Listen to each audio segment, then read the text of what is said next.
크립토 토마토 2019년 5월 11일 여러분들께 인사를 전해드립니다. 자, 어제 제가 다음 목표는 6,400불이다 그랬더니 비트코인이 6,400불을 딱 찍었죠. 그 다음에 지금 현재 가격이 6,391불대에서 움직이고 있는 모습을 보여주고 있습니다. 자, 그리고 또 한참 저희가 주목해서 봐야 될 거 바로 이 부분이죠. 비트코인 도미넌스가 58.3%다. 굉장히 높은 수치를 기록을 해주고 있는데, 이는 바로 2017년 12월 이후에 최고치를 기록한 것입니다.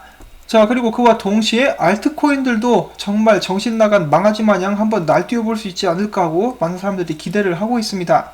자, 비트코인에서 난 수익들이 과연 알트코인들로 쏟아져 들어갈 수 있을까요? 일단 이 전체적인 알트코인들 시세를 보면은 이제 코인데스크에서 이야기하기를 알트코인의 전체 시가총액이 기술적 강세 패턴을 만들어낸 것 같다라고 이야기를 했다. 이것을 불 플래그라고 하는 것인데, 여기에서 이 안에서 위로 상승할 수 있는 그런 가능성이 많은 패턴이라고 합니다. 자, 그래서 여기서 만약에 위로 이 패턴을 깨고 올라온다 그러면은 많은 사람들이 기대해온 알트코인 랠리가 시작되었다는 신호로 간주할 수 있다라고 또 이렇게 이야기를 하고 있고요. 비트코인에 비해서 다소 지지부진한 모습을 보여주고 있는 이 알트코인들, 곧 있으면 뻥튀기 튀기듯이 튀겨 나갈 수 있는지 한번 저희가 기대를 해볼 수가 있겠는데, 자, 그런데 무조건 비트 도미넌스가 높다라고 해서 알트코인 시즌이 온다라고는 확정을 할 수는 좀 없어요. 그런 부분도 이제 참고를 하시면 좋을 것 같고요. 다음은 비트파이넥스 소식 잠깐 보도록 하겠습니다. 이제 뉴욕 검찰에서 이런 명령을 내렸죠. 뉴욕주 법원이네요. 뉴욕주 법원에서 금융사기 방지 및 금융감독 권한을 시행하는 법안인 마틴법을 적용시켜가지고 비트파이넥스와 테더 이 두 회사가 이미 거래가 완료된 6억 2,500만 달러에 관한 모든 서류와 테더가 비트파이넥스에 추가로 대출해주기로 한 약 9억 달러에 관한 자세한 내용을 모두 수사기관인 검찰에 제출하라고 명령을 했더니, 이제 테더 측에서는 이렇게 이야기를 하는 것이죠. 니들이 하란 대로 하면은 암호화폐 시장에 타격이 갈 거야. 우리가 만약에 이 스테이블 코인 발행사인 테더로부터 신용대출을 받지 못하면은 결국 거래소 고객들에게 피해가 전가될 거야. 또한 여기에 더불어서 비트파이넥스 측의 변호인단은 뉴욕 검찰의 법원 명령 내용 공개 이후에 비트파이넥스에서 최소 비트코인 3만 개, 이더리움 100만 개가 인출이 되었다. 이로 인해서 거래소 운영에 적지 않은 타격을 받았다라고 밝혔고요. 법원 명령이 통보된 지 불과 1시간 만에 수십 종류 암호화폐 가격이 폭락해서 시가총액 기준 100억 달러가량이 증발했다라고 이야기를 하고 있습니다. 자, 과연 이 비트파이넥스는 이제 법원의 말대로 할 것인지 아니면 계속해서 개길 것인지 저희가 한번 지켜보도록 하겠는데, 이런 사태에 대해서 이더리움의 공동 창업자인 조셉 루비는 이렇게 이야기를 하고 있습니다. 테더와 비트파이넥스 사태를 두고 빚어진 혼란은 정말 큰 문제이고 한동안 잡음이 끊이지 않을 것 같다. 그리고 또한 테더 사태로 인해서 다른 스테이블 코인들이 인기를 얻게 될 것 같다라고 이야기를 했습니다. 예를 들어 조만간 바이낸스에서 스테이블 코인을 만들어가지고 발표를 하면은 그쪽으로 많은 자금이 이동될 수 있다는 것을 예측을 해볼 수가 있겠죠.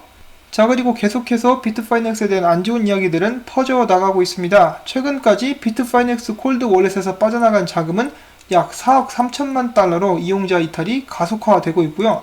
이들 자금이 거래소 혹은 고객 소유 계좌로 이체되는지 구체적인 여부는 확인되지 않은 상황입니다.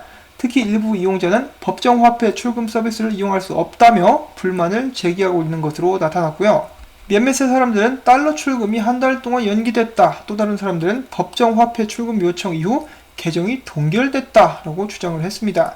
자, 이거 뭐 거의 개판 5분 전인데 비트파이넥스는 이미 신뢰를 좀 많이 잃은 것은 아닌가 하고 생각이 듭니다. 자, 신뢰에 관해서 이야기를 하자면은, 자, 미국 나스닥 리퀴드 인덱스에서 비트파이넥스에 관련된 데이터 사용을 중단하겠다고 또 밝혔습니다. 너희들은 못 믿겠다 라고 이야기를 하고 있는 것이죠. 자, 한편 바이낸스 해킹 사태도 이제 점점 사그라드는 분위기이기는 한데, 일단 바이낸스 측에서 입출금은 다음 주에 재개될 것이라고 하고요. 자신이 이야기했었던 리오는 말실수였다라고 하는데 실수가 아니었죠. 진짜로 하려고 했는데 채굴자라든지 그런 인사들이랑 이야기를 하고 나니까 이제 하지 않는 게 더 낫겠다라는 판단이 들어서 이제 하지 않았습니다. 했었으면 정말 비트코인 개판됐었을 거예요. 누가 이 중앙화된 코인을 믿겠습니까? 안 하게 돼서 천만다행이라고 생각을 합니다. 다가오는 5월 15일 밤중에 이제 비트코인 캐시에서 다시 한번 하드포크가 이루어지게 됩니다. 업데이트 내용은 네트워크의 스케일빌리티, 이제 확장성을 향상으로 핵심이 되는 트랜잭션의 서명 방식을 타원 곡선 디지털 서명 알고리즘에서 슈노우 서명으로 대체를 하는 것입니다. 슈노우 서명은 ECDSA에 대해 여러 개의 장점을 갖게 되는데요. 이번 업데이트에서 가장 중요한 점은 블록 내 서명 데이터를 축소하는 것이 가능해진다는 것이고, 한 블록 내에서 기록 가능한 거래가 증가하고 확장성 개선이 기대가 된다라고 합니다. 기술적인 발전이니까 굉장히 큰 호재라고 받아들이면 될 것 같습니다. 자, 다음은 오랜만에 속이 뻥 뚫리는 소식 몇 가지가 나왔습니다. 최근 미국 경찰 당국이 200만 달러 규모의 암호화폐 온라인 사기 혐의를 받고 있는 나이는 20세의 아일랜드 국적의 남성 코너 프리먼을 체포했습니다. 나이를 이야기를 한 것이기 때문에 오해는 없으시길 바라고요. 자, 아무튼 사기꾼을 잡았는데 예상되는 처벌 수치가 이제 좀 굉장히 통쾌합니다. 100년 이상의 징역형이라고 하는데 이거죠. 이것이 법이고 이것이 정의입니다. 한국이었으면 약 2년 정도 살았을 것 같죠. 그리고 이제 다시 나와가지고 똑같은 짓 또 하고 그랬을 것 같은데, 미국으로부터 안 좋은 거 배우지 말고 이런 것들 좀 좋은 것 좀 배웠으면 좋겠습니다. 자, 그리고 비슷한 기사가 한 가지가 더 있는데요. 미국 미시건주 연방 수사당국이 로체스터 공과대학 학생 등 6명을 암호화폐 지갑 및 계정 해킹 혐의로 기소를 했습니다. 이들은 커뮤니티라는 해킹 조직에 연루가 되어 있다고 하고요. 부디 이런 녀석들을 무시무시한 흑형들이랑 같이 한 군데서 가둬놨으면 좋겠습니다. 자, 그 다음 독일 정부가 오는 여름 블록체인 기반 채권 발행을 허용하는 규정 초안을 발표할 예정입니다. 이 해당 초안 같은 경우는 이미 당국 인사들의 폭넓은 지지를 받고 있으며 관련 논의의 결론이 담긴 문건이 만들어진 상태입니다.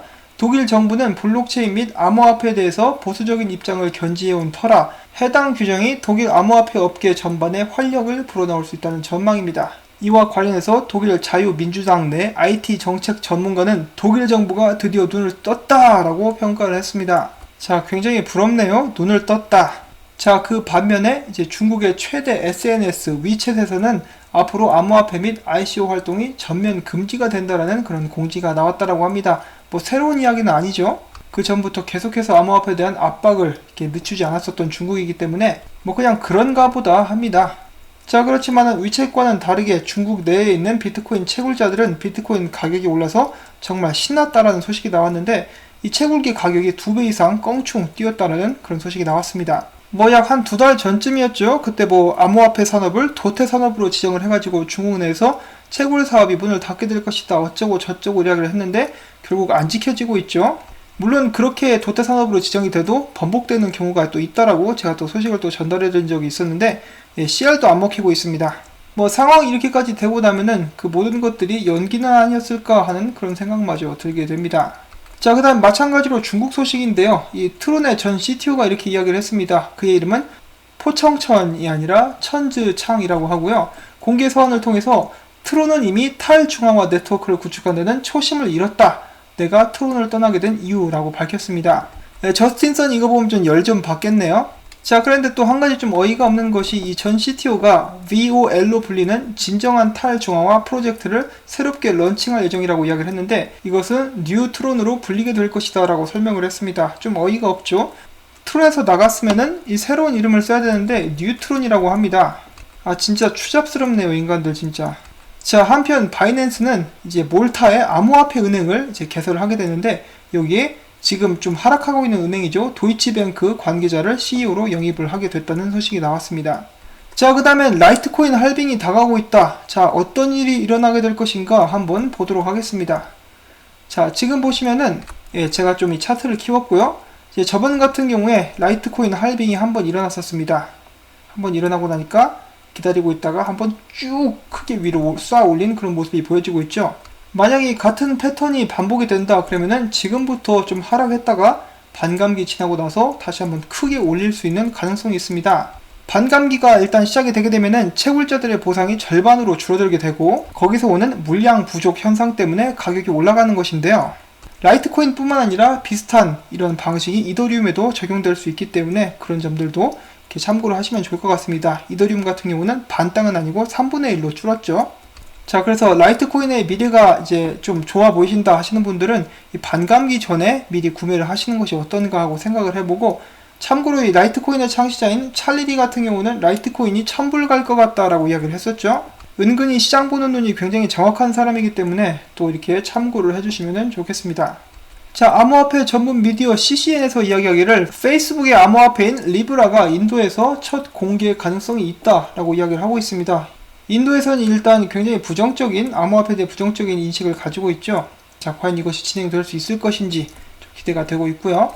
자, 그 다음에 영국 블록체인 규제 태스크포스 팀이 이야기하기를 암호화폐의 규제 불확실성이 업계의 발전을 저해하고 있다. 그리고 또한 좋은 소식이 있는데 법원과 태스크포스 팀 협의는 오는 6월 21일 마무리가 되고, 이에 따라서 영국 정부가 암호화폐 및 스마트 계약 규제 관련 법안을 마련할 것이라는 것이 미디어의 추측입니다. 부디 이렇게 될 수 있기를 바라보도록 하겠습니다. 6월달 되면은 G20도 있죠. 거기서 이제 여러 가지로 암호화폐 관련돼서 좋은 발언들 나올 수 있으면 참 좋겠습니다. 자, 그리고 오늘 메인 소식 중에 하나입니다. 총 자산 50억 달러 이상의 미국의 커머디티 펀드, 상품 펀드라고 볼 수가 있겠죠. 여기에서 최근 미국 증권거래위원회 SEC에 새로운 암호화폐 상장 지수 펀드인 ETF 승인 신청서를 제출했습니다. 해당 ETF는 크레센트 크립토 인덱스 서비스, 이곳에서 출시를 한 것으로 비트코인과 이더리움으로 구성된 두 가지 암호화폐로 구성된 포트폴리오 수익률을 추종합니다.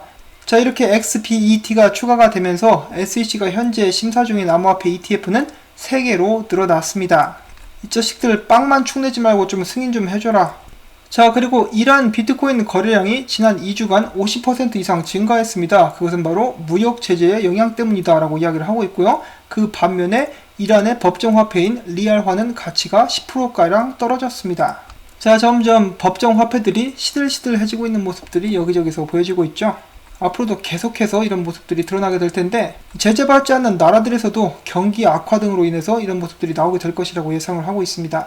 자, 그 다음 소식으로 유명 비트코인 코어 개발자인 제입슨 로비 이렇게 이야기를 했는데, 크레이그 라이트는 2009년부터 2010년까지 공개적인 장소에서 100여 편의 논문을 발표했다고 주장하며 구체적인 시간까지 제시하고 있다. 한편 그가 제시한 시간대와 사토시 나카모토가 활동하던 시기, 이메일, 게시물, 코드 업데이트 시간대를 비교를 해봤을 때 사토시와 크레이그는 동일 인물이 아니라는 것이 명확하게 드러난다 라고 이야기를 했고요. 여기서 끝나는 것이 아니라 이 사람이 호주 정부에 이렇게 문의를 해가지고 크레이그 라이트의 병역 관련 정보를 입수할 수 있었는데, 크레이그 라이트가 호주 군 소속이었다는 증거는 없었다라고 이야기를 하고 있습니다. 한마디로 뻥을 친 거죠. 이 크레이그 라이트 관련 논란도 하루빨리 종결이 될 수 있었으면 좋겠습니다. 이 정신병자는 정신병원에 들어가야겠죠. 자, 그러면 비트코인 차트 잠깐 보도록 하겠습니다. 어제 비트코인이 속해 있었던 이 라이징 웨지라는 패턴 같은 경우는 밑으로 하락할 가능성이 더 높았는데, 제가 조심스럽게 예상을 했듯이 이 하락 패턴 깨부시고 오히려 올려버린 그런 모습이 나오고 있습니다. 그 반면에 새로운 이제 추세선을 형성을 해가지고 여기서 맞고 계속해서 위로 올라가고 있는 모습도 보여주고 있고요. 지금 이 비트코인 같은 경우는 아직까지도 과매수가 된 상태입니다. RSI 수치가 지금 현재 74 정도 되고 있죠. 어제는 79, 거의 80대까지 올라갔었는데 확실히 과매수가 된 그런 상태에서 거래가 진행이 되고 있습니다. 자, 그래서 이런 의견도 나오고 있는데요. 비트코인이 6,400불대에 달하게 되면은 이제 크게 조정을 받을 가능성이 있다라고 이야기를 하는 것인데, 자, 무엇을 근거로 이렇게 이야기를 하냐? 역시 암호화폐는 쭉쭉 올라가기만 하는 것이 아니라 모든 투자 상품이 그렇듯이 올라갔으면 조정을 받게 되죠. 지금 보시는 차트는 비트코인이 불장대였을 때 움직였었던 그런 기록이 나타나는 그런 차트인데요. 지금 혹시라도 많이 올라있는 상태에서 여러분들께서 이렇게 뛰어드는 사람들이 있을까봐 이 사람이 이런 차트 분석을 올렸습니다. 제 아무리 불장이라 할지라도 비트코인은 등락을 거듭했다라는 것을 이야기를 해주고 있는데요. 여기서부터 보시면은 상승을 했다가 다시 한번 대략 30% 정도 한번 쭉 빠졌었고요. 그 다음에 또 떨어집니다. 그 다음에 또 상승하듯이 올라가요. 그리고 이번에는 36.94% 하락하게 됩니다. 그리고 그 다음에 다시 한번 힘을 내서 올라가죠. 불장 왔다, 쭉쭉 올라가, 어떻게 나 살 기회를 놓쳤어, 최고점에 돈 좀 넣어야겠어 라고 하는 것이 아니라 기다렸으면은 33.65% 하락이 되게 됩니다. 이런 식으로 제 비트코인이 상승장, 불장임에도 불구하고 쭉 올라갔다가 약 30%에서 40% 정도 쭉쭉 빠지는 모습들이 보여지고 있기 때문에 최근에 비트코인이 미친듯이 올라갔죠. 모든 저항선 다 깨부시면서 올라갔었는데 비트코인이 불장 때도 이런 식으로 조정을 받게 됩니다. 자, 그런데 지금 아직까지 완연한 불장이 왔다라고는 보기는 조금 힘든 그런 상황이죠.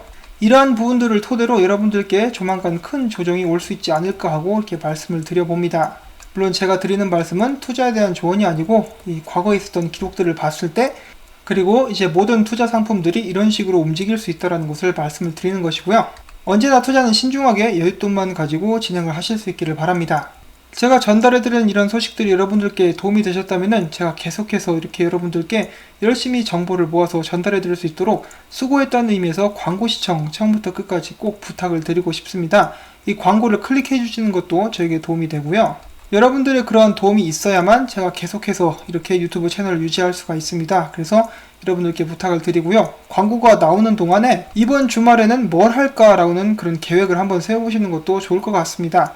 제 광고 시청도 해주시고 또한 남은 주말을 더욱더 알차게 보낼 수 있는 그런 계기가 되기를 바라면서 전 다음에 새로운 소식 가지고 이제 찾아뵙도록 하겠습니다. 안녕히 계십시오.